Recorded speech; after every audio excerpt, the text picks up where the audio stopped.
ચલો કેમ છો વિદ્યાર્થી મિત્રો। હવે આપણે જોઈ રહ્યા છીએ ચેપ્ટર નંબર 11 વિકિરણ અને દ્વિજ સ્વભાવમાં સ્વાધ્યાયના દાખલા। અને સ્વાધ્યાયના દાખલા આપણે 16 દાખલા સુધી કમ્પ્લીટ કર્યા છે। હવે આપણે સ્વાધ્યાયના 17મા નંબરનો દાખલો જે છે ત્યાંથી આજના વિડિયો લેક્ચરની આપણે શરૂઆત કરીએ છીએ। તો 17મા નંબરનો જે દાખલો છે એમાં કઈ કઈ વસ્તુ પહેલા આપેલી છે એ વસ્તુ આપણે જોઈએ।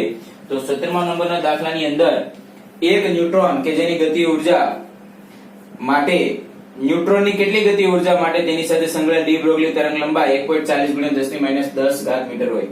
એટલે કેટલી ગતિ ઊર્જા માટે તરંગ લંબાઈ કોની છે ન્યુટ્રોનની કેટલી ગતિ ઊર્જા માટે તેની સાથે સંકળાયેલ ડી બ્રોગલી તરંગ લંબાઈ જે છે એ 1.40 × 10 હોય। અને બીજું આ ઉપરાંત 300 કેલ્વિન તાપમાને દ્રવ્ય સાથે તાપીય સંતુલનમાં રહેલા અને 3/2 કેવીટી જેટલી ઊર્જા ધરાવતા ન્યુટ્રોન માટેની ડી બ્રોગલી તરંગ લંબાઈ જે છે એની ગણતરી તમારે કરવાની છે। તો અહીંયા તમે જો તો લેમ્બડા નું સૂત્ર આપણે લેમ્બડા આપી દીધી છે ઓલરેડી પ્રશ્નની અંદર અને આપણે ગતિ ઊર્જા જે છે એની ગણતરી કરવાની છે। તો ગતિ ઊર્જા શોધવા માટે સૂત્ર આપણી પાસે p²/2m છે બરાબર, પણ આપણી પાસે p જે છે એ નથી। ગતિ ઊર્જા k p²/2m। હવે p ગોતવા માટે p h/λ આવું સૂત્ર થાય। હવે કામ કરીએ આ સૂત્ર અહીંયા મૂકી દઈએ તો k (1/2m) અને ઇન્ટુ બ્રેકેટમાં થઈ જશે h²/λ²। હવે તમે જો બધી જ કિંમત તમારી પાસે છે 1/2m h λ બધી કિંમત તમારી પાસે છે। ઓકે, એ કિંમત તમે અહીંયા મૂકશો એટલે અહીંયાથી તમને મળશે ગતિ ઊર્જા કોની પહેલા કેસ માટેની જે ગતિ ઊર્જા છે એ ગતિ ઊર્જા તમને મળશે। તમારે તો ગણતરી કરી જે જવાબ આવે એ લખવાનો છે। બીજા પ્રશ્નમાં આપણે એવું કીધું છે કે 300 કેલ્વિન તાપમાને ફરીવાર તમારે ડી બ્રોગલી તરંગ લંબાઈ ન્યુટ્રોન માટેની ગણતરી કરવાની છે। તો હવે આપણું સૂત્ર શું થાય તો કે હવે બધું આપણે ગણતરી કરીએ ન્યુટ્રોન માટે એટલે 3/2 kBT આપણે સૂત્ર લેશું। ન્યુટ્રોન માટેની ગતિ ઊર્જા મળશે એટલે kn એવું નામ આપું છું જેથી કન્ફ્યુઝન ન થાય। અહીંયા આપી દો તમે 3/2 kB ની કિંમત મૂકી દેવાની। t ની કિંમત આપણને આપી છે 300 એટલે kB × t એની ગણતરી કરશો એટલે તમને શું મળશે તો કે kn ન્યુટ્રોનની ગતિ ઊર્જા। અને ન્યુટ્રોન માટે ડી બ્રોગલી તરંગ લંબાઈ ગોતવાની કીધી તો આપણી પાસે સૂત્ર છે λ h/√2mk। λ h/√2mk। ઓકે, આ k કોનું તો કે ન્યુટ્રોન, λ કોની તો કે ન્યુટ્રોનની બરાબર। h/√2mk કિંમત મૂકવાની, અહીંયાથી જે kn તમને મળે એની કિંમત તમે અહીંયા મૂકશો એટલે ત્યાંથી તમને શું મળી જશે તરંગ લંબાઈ ન્યુટ્રોન માટેની λn। બહુ સરળ દાખલો છે, ખાલી કિંમત જ મૂકી ગણતરી કરવાની છે। એની પછીનો 18મા નંબરનો દાખલો જે છે એ 18 નંબરનો દાખલો ખૂબ જ નાનો એવો અને સિમ્પલ દાખલો છે જે તમારો હોમવર્કમાં કરવાનો રહેશે। પણ એની પછી આપણે આગળ જઈએ જે 19મા નંબરનો દાખલો છે એ આપણે જોઈએ। એની રકમ શું છે તો કે હવામાં 300 કેલ્વિન તાપમાને રહેલા નાઇટ્રોજન અણુની ડી બ્રોગલી તરંગ લંબાઈ કેટલી હશે। અણુ આ તાપમાને અણુઓની સરેરાશ વર્ગિત ઝડપના વર્ગમૂળ જેટલી ઝડપથી ગતિ કરે તેમ ધારો અને નાઇટ્રોજનનું પરમાણુ દળ અને 14.0076 મ્યુ તમને આપેલું છે। હવે તમે જો આ પ્રશ્નની અંદર ફરીવાર તમને તાપમાન આપી દીધું છે અને તમારે લેમ્બડા જે છે એની ગણતરી કરવાની છે, તમને એની સામે દળ આપી દીધું છે એટલે એક્ચ્યુઅલમાં એ આ જ વસ્તુ થઈ બરાબર, આ જ વસ્તુ થઈ। પણ એની માટે પહેલા શું કરવું જોઈએ કે તમારી પાસે ગણતરી માટે k જે છે એની ગણતરી કરવી પડે। તો ગતિ ઊર્જાની ગણતરી કરવા માટે તમે શું કરો તો કે 3/2 kBT તો કે 3/2 kBT આ સૂત્ર તમે એપ્લાઈડ કરશો નાઇટ્રોજન માટે છે એટલે કેપિટલ N હું આપું છું એટલે તમને નાઇટ્રોજન માટેની ગતિ ઊર્જા મળી જાય। પછી તમારે જોઈએ છે લેમ્બડા નાઇટ્રોજન માટેની, તો હું કેપિટલ N લેમ્બડા એને હું લખું છું તો કે h/√2 થશે 2mkn। h ની કિંમત 2mk, બધાની કિંમત છે, m ની કિંમત આપણને આપી છે નાઇટ્રોજનની બરાબર 14.0076 × 1.610⁻27। આની ગણતરી તમે કરશો એટલે અહીંયાથી તમને શું મળશે તો કે નાઇટ્રોજન માટેની તરંગ લંબાઈ જે છે એ તમને મળશે। બે એક જ જેવા દાખલા છે એટલે બે સાથે લઈ લીધા, જોઈ લો। ચાલો વિદ્યાર્થી મિત્રો આપણે આગળ વધીએ। નેક્સ્ટ જે આપણો દાખલો છે સ્વાધ્યાયમાં 20મા નંબરનો દાખલો। પહેલા 20મા નંબરનો જે દાખલો જે છે એનો પ્રશ્ન જે છે આપણે વાંચીએ. પ્રશ્નમાં કંઈક એવું કીધું છે કે શૂન્યાવકાશિત નળીમાં તપાવેલ ઉત્સર્જક પરથી ઉત્સર્જાયેલા અને ઉત્સર્જકની સાપેક્ષે 500 વોલ્ટના વિદ્યુત સ્થિતિમાન તફાવત હેઠળ રહેલા કલેક્ટર પર આપાત થતા ઇલેક્ટ્રોનની ઝડપ જે છે એ શોધવાની છે. ઇલેક્ટ્રોનની પ્રારંભિક અલ્પ ઝડપ અવગણો. ઇલેક્ટ્રોનનો વિશિષ્ટ વિદ્યુતભાર એટલે કે E/m નું મૂલ્ય 1.76 × 1011 કુલમ્બ/kg આપેલ છે. બીજું, A માં તમે ઉપયોગ કરેલ સમીકરણ પરથી 10 મિલીવોલ્ટ જેટલા વિદ્યુત સ્થિતિમાન માટે ઇલેક્ટ્રોનની ઝડપ જે છે એ શોધવાનું છે અને તમને જે શું ખોટું જણાય છે આ સૂત્રમાં કયો ફેરફાર કરવો જોઈએ જેની ગણતરી તમારે કરવાની છે. નેક્સ્ટ તમને આપ્યું છે 100 મિલીવોટ, સોરી 10 મિલીવોટ. ચલો, પ્રશ્નમાં એવું આપ્યું છે કે 500 વોલ્ટ નો વિદ્યુત સ્થિતિમાન આપ્યો છે અને ઇલેક્ટ્રોનને પ્રવેગિત કરવામાં આવે છે અને એના માટેનું આપણે પહેલા ઝડપ જે છે એની ગણતરી કરવાની છે. તો બહુ સરળ સૂત્ર આપણી પાસે છે. ઈ કેટલી ઝડપે ઉત્સર્જાય તો કે 1/2 mv² is equal to ev. Actually આપણે k is equal to ev એવું લખતા હતા. તો 1/2 mv² is equal to ev. Okay, એમાંથી આપણે જોઈએ છે v² is equal to ev is equal to 2ev/m. Okay, આને અહીંયા જોવા દીધું, આને અહીંયા જોવા દીધું. હવે આપણે જોઈએ છે v, તો v is equal to √2ev/m. અચ્છા, હવે બધી કિંમત આપણી પાસે છે 2ev. v ની કિંમત પહેલા તમારે લેવાની છે 500. 2 ગુણ્યા 1.6 ગુણ્યા 10⁻19 v ની કિંમત તમારે લેવાની છે 500 ના છેદમાં m ની કિંમત 9.1 × 10⁻31. ઓકે, એટલે અહીંયાથી તમને ઇલેક્ટ્રોનની ઝડપ મળી જશે અને એ ઇલેક્ટ્રોનની ઝડપ જે છે એની કિંમત આવે છે 1.36 ગુણ્યા 10⁷. 1.36 ગુણ્યા 10⁷ મીટર/સેકન્ડ. આ વસ્તુ તો તમારે તો કેલ્ક્યુલેટરની મદદથી ગોતવાની છે, પણ મેં ડાયરેક્ટ મૂક્યું છે 1.36 ગુણ્યા 10⁷. હવે આમાં ને આમાં આપણને બીજો પ્રશ્ન પૂછેલો છે કે વિદ્યુત સ્થિતિમાં સૂત્ર તમારે આ જ વાપરવાનું. કયું સૂત્ર? આ સૂત્ર તમારે વાપરવાનું છે. v is equal to √2ev/m. આ સૂત્ર જ આપણે વાપરવાનું છે. પણ વિદ્યુત સ્થિતિમાનનો તફાવત તમે જે લાગુ પાડેલો છે એ કેટલો છે તો કે 10 મિલીવોટ નો છે.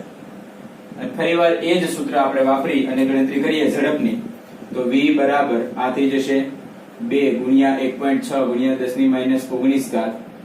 v ની કિંમત 10 મેગા એટલે 10 અને મેગા એટલે 10 ગુણ્યા 10⁶ ના છેદમાં 9.1 ગુણ્યા 10⁻31. આની ગણતરી કરશો એટલે તમને 10 મિલીવોટ ના વિદ્યુત સ્થિતિમાને વેગ જે છે એની કિંમત મળશે. હવે એ આપણે સોલ્યુશન તમે આપો, હું કિંમત ડાયરેક્ટ લખું છું. એનું સોલ્યુશન આપશો એટલે 1.88 ગુણ્યા 10⁹. 1.88 ગુણ્યા 10⁹ મીટર/સેકન્ડ થાય.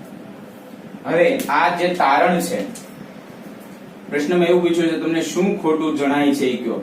તો સૌથી પહેલા તો કોઈ પણ પદાર્થ જે છે એની ઝડપ જે છે એ 1.88 ગુણ્યા 10⁹ ના ક્રમની આવે છે. અહીંયા આ પદાર્થની ઝડપ કેટલી આવે છે તો કે 1.88 ગુણ્યા 10⁹. હવે આપણે એવું ભણ્યા છે કે પ્રકાશ જે છે એ પ્રકાશનો વેગ જે છે એ વેગ કેટલો છે તો કે 3 ગુણ્યા 10⁸ સુધી હોઈ શકે. એટલે કોઈ પણ પદાર્થ જે છે એ પદાર્થનો ઝડપ અથવા તો વેગ જે છે એ 10⁹ સુધી હોઈ શકે નહીં. એટલે એનો મતલબ એવો થાય કે આપણે જે સૂત્ર વાપર્યું છે આપણો જવાબ પેલા ખોટો છે આના માટે, અને આપણે જે સૂત્ર વાપર્યું છે એમાં કંઈક આપણે મિસ્ટેક રહેલી છે. એટલે અહીંયા આપણે એવું કરવું પડે કે ન્યૂટનના સાપેક્ષવાદનું સૂત્ર આપણે વાપરવું પડે. ન્યૂટનનું સાપેક્ષવાદનું સૂત્ર ફેમસ આઈન્સ્ટાઈનના સાપેક્ષવાદનું સૂત્ર આપણે વાપરવું પડે, અને આઈન્સ્ટાઈનના સાપેક્ષવાદનું સૂત્ર E is equal to mc².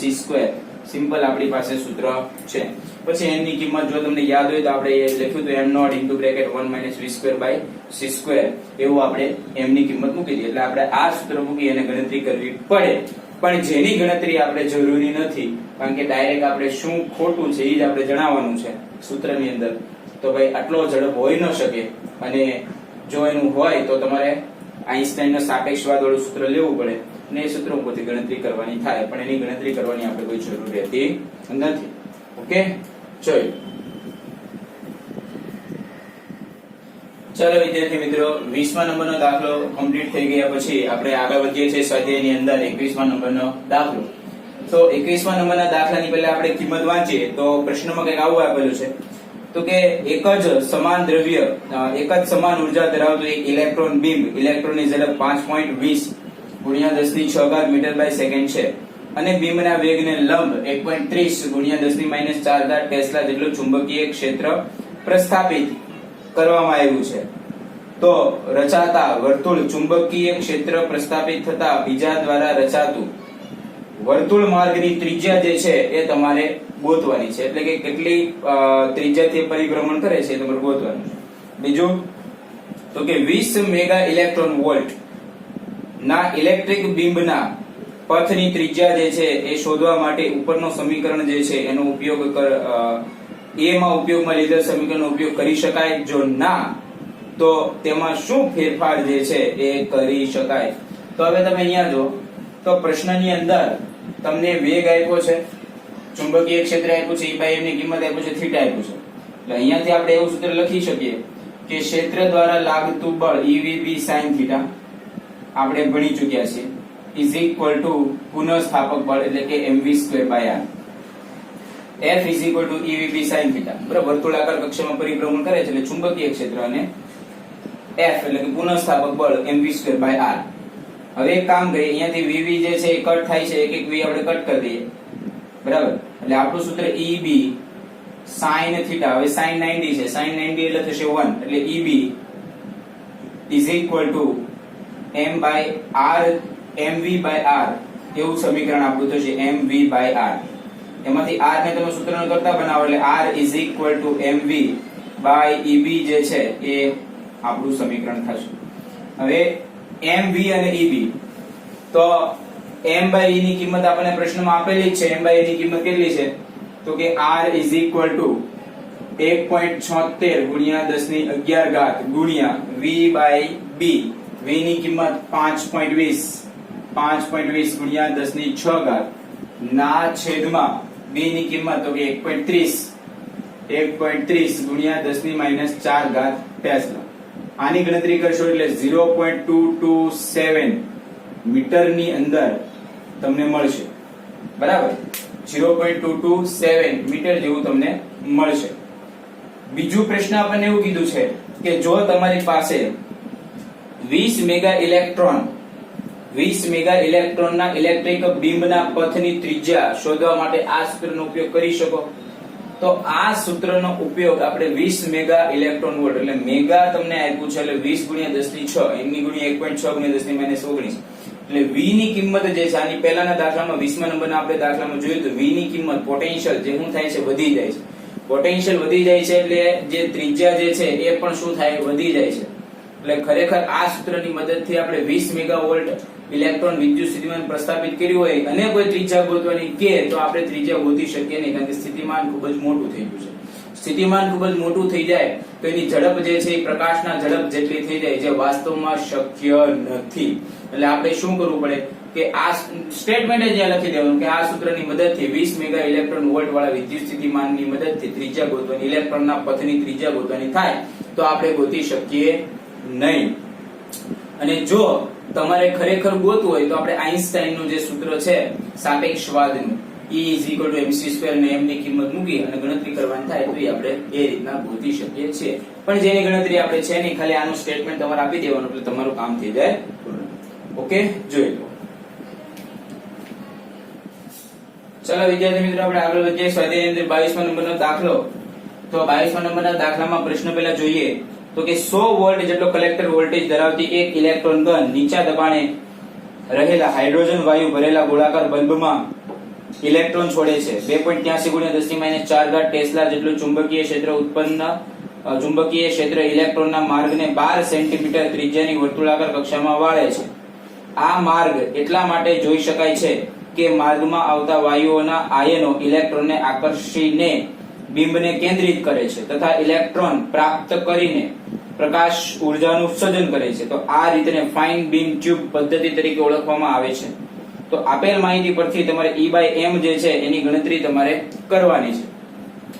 તો તમે ધ્યાન આપો, અહીંયા E by M ની ગણતરી કરવા માટે આપણે પહેલા શું કરીશું તો કે જેટલું આપણે એને વોલ્ટેજ આપવાના એ એનામાં ગતિ ઉર્જા સ્વરૂપે સંગ્રહ પામવાનો, એટલે 1/2 mv² is equal to EV અથવા તો EV નોટ એવું આપણી પાસે સૂત્ર છે. હવે એક કામ કરીએ, v² ને કરતા બનાવીએ એટલે 2EV by m થઈ જાય. આને આપી દો તમે સમીકરણ નંબર 1. બીજું કે જ્યારે તમે ચુંબકીય ક્ષેત્ર એપ્લાઈડ કરશો એટલે ચુંબકીય ક્ષેત્ર અને પુનઃસ્થાપક બળ જે આપણે 21મા નંબરના દાખલામાં લીધું, એટલે EVB sin 90 બરાબર શું સમીકરણ થશે તો કે mv² by r. ફરીવાર તમે vv કેન્સલ કરો, sin 90 ની કિંમત 1 થઈ જાય એટલે EB is equal to mv by r જે છે એવું સૂત્ર તમારું થાય. હવે આપણે શું કરીએ, અહીંયાથી v ને કરતા બનાવીએ તો v is equal to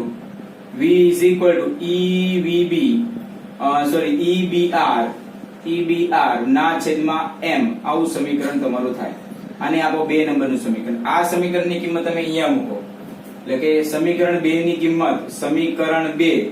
ની કિંમત ક્યાં મૂકો તો કે સમીકરણ 1 ની અંદર. તો સમીકરણ 1 ની અંદર તમે કિંમત મૂકો એટલે શું થઈ જશે તો કે E²B²R² by m² is equal to અહીંયા તમને આપ્યું છે 2EV by m. એટલે એક કામ કરો, એક E અને એક E કેન્સલ થઈ જાય, એક m અને એક m કેન્સલ થઈ જાય, એટલે અહીંયા તમારી પાસે વધ્યું EB²R² by m is equal to 2V. Okay, અહીંયાથી તમારે શું ગોતવાનું છે તો કે E by m ની કિંમત જે છે એ તમારે ગોતવાની છે, એટલે કે આની કિંમત તમારે ગોતવાની છે. એટલે E by m is equal to 2V by B²R². ભવિષ્યની અંદર આ સૂત્ર ડાયરેક્ટ તમે યાદ રાખી શકો છો. V ની કિંમત આપી છે, B ની કિંમત આપી છે, R² ની કિંમત આપી છે. બરાબર, ટૂંકમાં V, B અને R આપી છે, પછી અહીંયા જે કઈ વર્ગ હોય ગુણાકાર હોય એ રીતના કરી અને તમારે E by m જે છે એ E by m જે છે એની કિંમત તમારે ગોતવાની છે. બરાબર, આ છે તમારો સ્વાધ્યાયનો 22મા નંબરનો દાખલો. ચાલો વિદ્યાર્થી મિત્રો, નેક્સ્ટ આપણે આગળ વધીએ. સ્વાધ્યાયમાં 23 નંબરનો દાખલો અને 24 નંબરનો દાખલો. તો સૌથી પહેલા 23 નંબરનો જે દાખલો છે એનો આપણે પ્રશ્ન વાંચીએ તો પ્રશ્નની અંદર આપણને એવું આપ્યું છે કે એક ક્ષ કિરણની ટ્યુબ સતત વર્ણપટના વિકિરણો ઉત્સર્જિત કરે છે અને તેમની સૌથી ટૂંકી તરંગ લંબાઈ 0.45 એંગસ્ટ્રોમ છે. તો ફોટોનની મહત્તમ ઉર્જા જે છે એની ગણતરી તમારે કરવાની છે. બીજું, તમારા A ના જવાબ માટે ઇલેક્ટ્રોન ટ્યુબમાંથી પ્રવેગક વોલ્ટેજ કેટલા ક્રમનો હોવો જોઈએ. આ પહેલા પ્રશ્નની અંદર કીધું છે. જો અહીંયા જો વિદ્યાર્થી મિત્રો, પ્રશ્નની અંદર લેમ્ડાની કિંમત 0.45 એંગસ્ટ્રોમ એટલે કે 0.45 × 10 મીટર. બીજું, ઉર્જા આપણને ગોતવાની કીધી છે તો H ની કિંમત તો કે 6.626 × 10⁻34 અને C ની કિંમત 3 × 10⁸. પણ આની કોમન વેલ્યુ બી આપણે યાદ રાખી હતી. લેમ્ડાની કિંમત 0.45 × 10⁻10 અને E ની કિંમત 1.6 × 10⁻19. ઓકે, આ બધી ગણતરી કરશો એટલે જે કોઈ તમને જવાબ મળશે એ જવાબ શેમાં મળશે વિદ્યાર્થી મિત્રો? ઇલેક્ટ્રોન વોલ્ટ ની અંદર તમને જવાબ મળશે. એટલે અહીંયા આપણે ગણતરી કરતા તમારે કેલ્ક્યુલેટરની મદદથી ગણતરી કરવાની છે. હું જે જવાબ છે ડાયરેક્ટ લખું છું. કેપિટલ E જે છે એની કિંમત મને મળે છે 27.6 kilo electron volt. 27.6 kilo electron volt. આ પહેલા પ્રશ્નનો જવાબ. તમને ઉર્જા ગોતવાની કીધી હતી એ પહેલા પ્રશ્નનો જવાબ. લેમ્ડા આટલી હોય તો ઉર્જા તમારે આટલી થાય. હવે ક્ષ કિરણોનું ઉત્સર્જન તમારે કરવું હોય તો જેટલી ઉર્જા રિક્વાયર્ડ એના કરતા થોડીક ઉર્જા તમારે વધારે હોવી જોઈએ. એટલે બીજા પ્રશ્નમાં તમને એવું કીધું છે કે બીજા પ્રશ્નમાં એવું કીધું છે કે તમારા A ના જવાબ માટે ટ્યુબમાં પ્રવેગક વોલ્ટેજ કેટલા ક્રમનો હોવો જોઈએ. તો આ ઉર્જા જે મળે છે 27.6 કિલો ઇલેક્ટ્રોન વોલ્ટ એના કરતા આપણો જે વિદ્યુત સ્થિતિમાન છે પ્રવેગક વોલ્ટેજ એ આના કરતા 27.6 કિલો ઇલેક્ટ્રોન વોલ્ટ કરતા તો કેવો હોવો જોઈએ? વધારે. તો તમારે ક્ષ કિરણો જે છે એ ક્ષ કિરણનું ઉત્સર્જન થાય. આના જેટલી ઉર્જા આવે છે તો આટલી ઉર્જાને અનુરૂપ એના કરતા વધારે વોલ્ટેજ હોય તો ક્ષ કિરણનું ઉત્સર્જન થાય. સ્વાભાવિક છે. એની પછીનો 24 નંબરનો જે દાખલો છે એ 24 નંબરનો દાખલો પહેલા પ્રશ્ન વાંચીએ તો કે ઇલેક્ટ્રોનની પોઝિટ્રોન સાથેની ઉચ્ચ ઉર્જા અથડામણો માટેના એક્સેલરેટર પ્રયોગમાં કોઈ ઘટનાનું અર્થઘટન 10.6 બિલિયન ઇલેક્ટ્રોન વોલ્ટની કુલ ઉર્જાના ઇલેક્ટ્રોન પ્રોઝિટન જોડકાના પૂર્ણ નાશ દ્વારા સમાન ઉર્જાના બે ગામા કિરણોના ઉત્સર્જન તરીકે થાય છે. ગામા કિરણ સાથે સંકળાયેલા તરંગ લંબાઈ જે છે એ કેટલી છે? ઓકે, અહીંયા કેપિટલ ઈ જે છે એની કિંમત તમને આપી છે.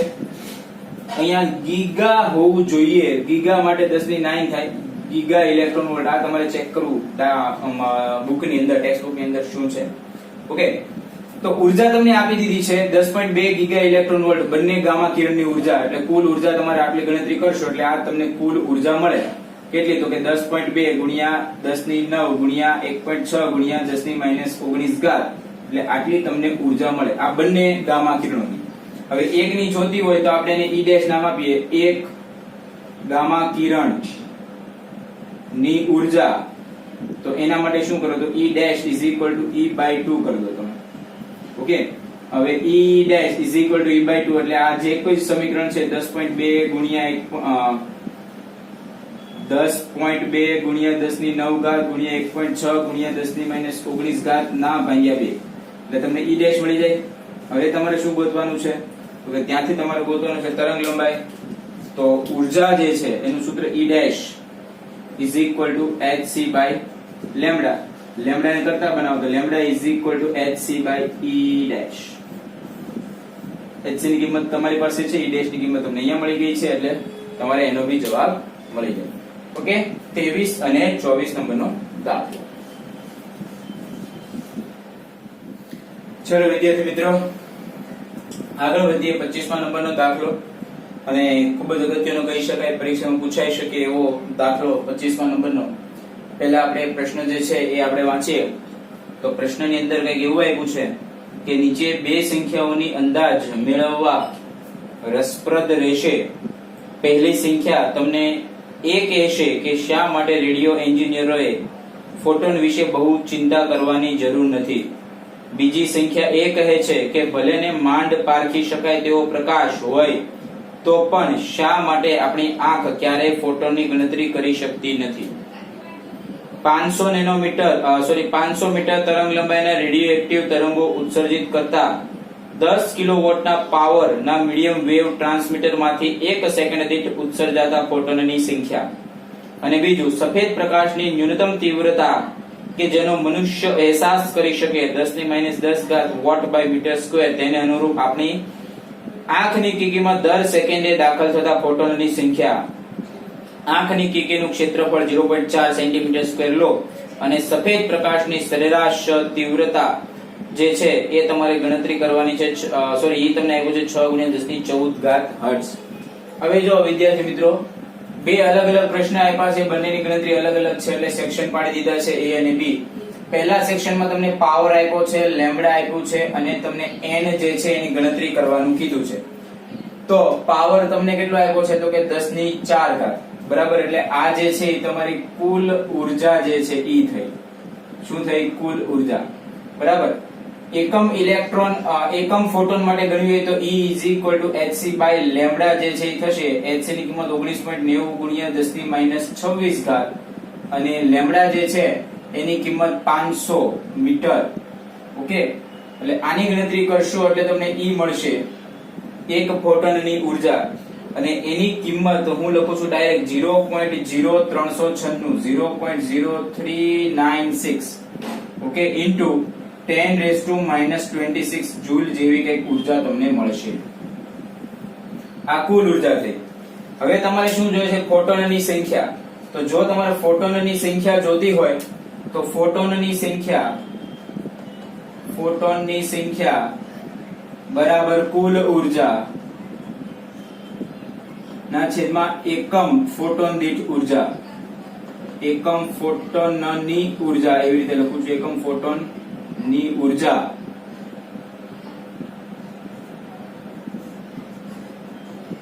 તો ફોટોનની સંખ્યા કુલ ઉર્જા તમને આપેલું છે n બરાબર કુલ ઉર્જા 10 ની 4 ઘાત. ના છેદમાં 0.039 ગુણ્યા 10 ની -26 ઘાત. આની ગણતરી કરશો એટલે તમને n મળશે. એની કિંમત મળે છે 2.52 ગુણ્યા 10 ની -31 ઘાત જેટલું, 10 ની +31 ઘાત જેટલું. આવું તમને n જે છે એની કિંમત તમને મળે છે. ત્યાંથી તમે આગળ જાઓ, તમને હવે ફરીવાર પ્રશ્ન પૂછ્યો છે તો એના માટે તમને આંખ માટે કેટલું પ્રકાશ ની તીવ્રતા જે છે આપી દીધી 10 ની -10 વોટ બાય મીટર સ્ક્વેર. આંખના કીકીનું ક્ષેત્રફળ તમને આપી દીધું 0.4 સેન્ટીમીટર સ્ક્વેર અને શ્વેત પ્રકાશની આવૃત્તિ જે છે એ તમને આપી દીધી છે તો કે 10 ની 14 ઘાત હર્ટ્ઝ. એટલે આપણે શું કરીએ, ત્યાં ઊર્જા ગોતીએ, કેટલી ઊર્જા અંદર આવી શકે. તો ઊર્જા E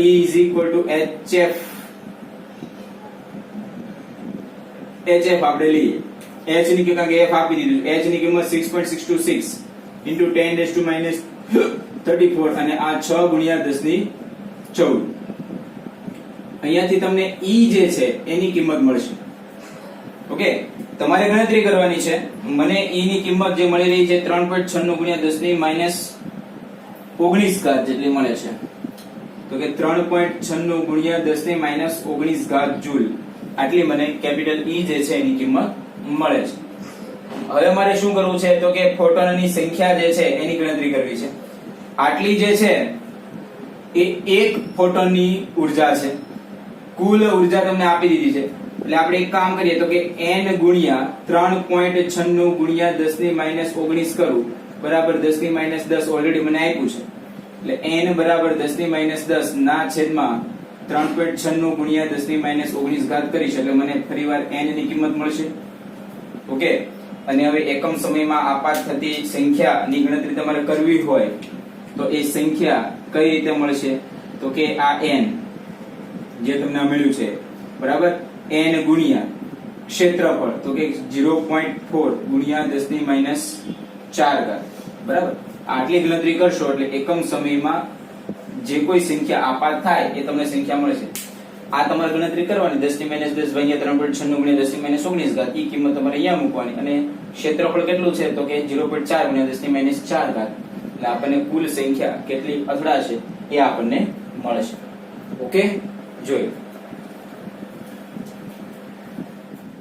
ચાલો વિદ્યાર્થી મિત્રો, આપણે આગળ વધીએ. સ્વાધ્યાયની અંદર દાખલા નંબર જે 26 છે એ દાખલો જે છે એ પહેલા આપણે પ્રશ્ન જે છે 26મા નંબરનો દાખલો એ પ્રશ્ન પહેલા વાંચીએ.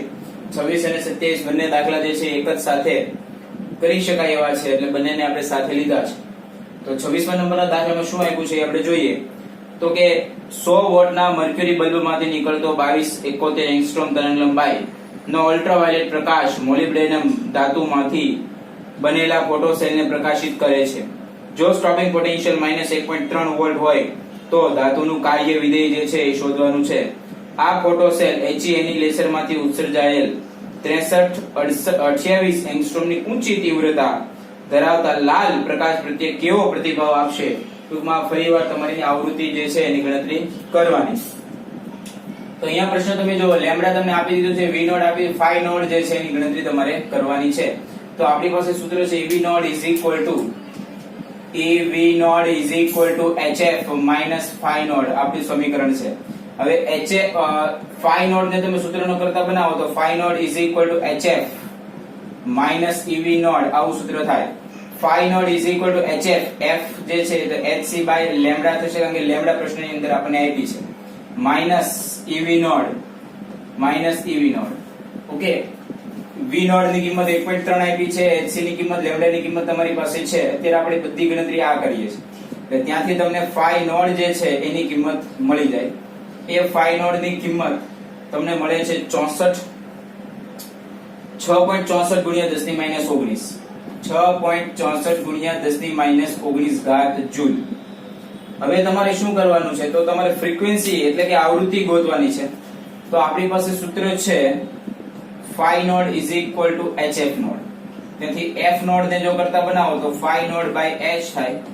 આની કિંમત 6.64 ગુણ્યા 10 ની -19 ઘાત ના છેદમાં H ની કિંમત જે છે 6.64 H ની કિંમત 6.623 into 10 raised to minus 34 6.623 into 10 raised to minus 34 okay h ની કિંમત આ ગણતરી કરશો એટલે તમને શું મળશે તો કે f નોટ આવૃત્તિ જે છે એ તમને મળી જશે બીજું આને આ દાખલામાં એવું કીધું છે કે આની બદલે જો તમે લેમ્ડા 63 28 એંગસ્ટ્રોમ ની લ્યો તો ફરીવાર આપણે ગણતરી કરવી પડે E hc by લેમ્ડા અથવા તો f c by લેમ્ડા માં લેમ્ડા તમને આપી છે એટલે c by લેમ્ડા તમને આપી છે એટલે f c by lambda f આ 3 ગુણ્યા 10 ની 8 ઘાત અને લેમ્ડા ની કિંમત તો કે 63 28 ગુણ્યા 10 ની -10 ઘાત આની ગણતરી કરશો એટલે તમને f જે છે એની કિંમત મળી જાય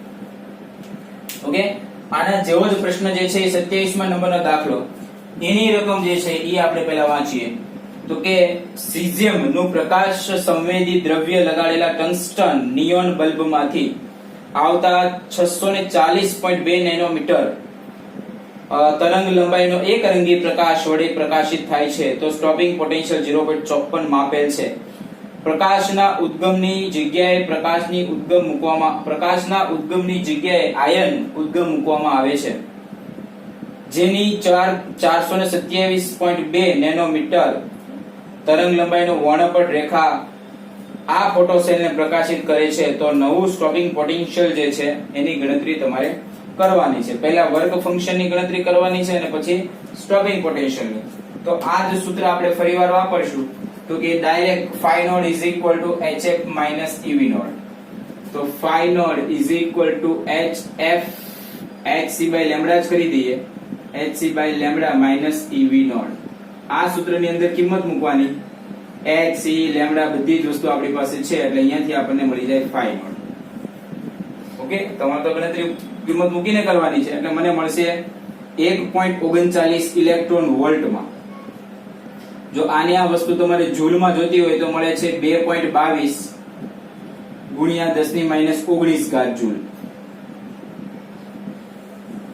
ઓકે હવે એ એવું કરે છે કે ઉદ્ગમ બદલી નાખે છે હવે આયન ઉદ્ગમ લઈ લે છે તો લેમ્ડા જે છે એ 427.2 નેનોમીટર તમને આપેલી છે તો હવે તમારે નવું કાર્ય સ્ટોપિંગ પોટેન્શિયલ જે છે એની ગણતરી કરવાની છે તો એના માટે ફરીવાર આપણે આ સૂત્ર વાપરીએ ev naught is equal to ev naught but નવું છે ev naught dash is equal to hf અથવા તો hc by lambda minus phi naught તમને મળી ગયું છે hc તો ev naught hc ની કિંમત ev naught dash is equal to hc ની કિંમત 19.90 ગુણ્યા 10 ની -26 ઘાત લેમ્ડા હવે કયો લેશો તો કે 427.2 ગુણ્યા 10 ની -9 ઘાત અને phi naught ની કિંમત 2.22 ગુણ્યા 10 ની -19 ઘાત આટલી ગણતરી કરશો એટલે ev નોડ જે મળશે ઇલેક્ટ્રોન વોલ્ટ માં મળશે અને ભાગ્યા તમે ઈ કરી નાખશો તો તમને જૂલ ની અંદર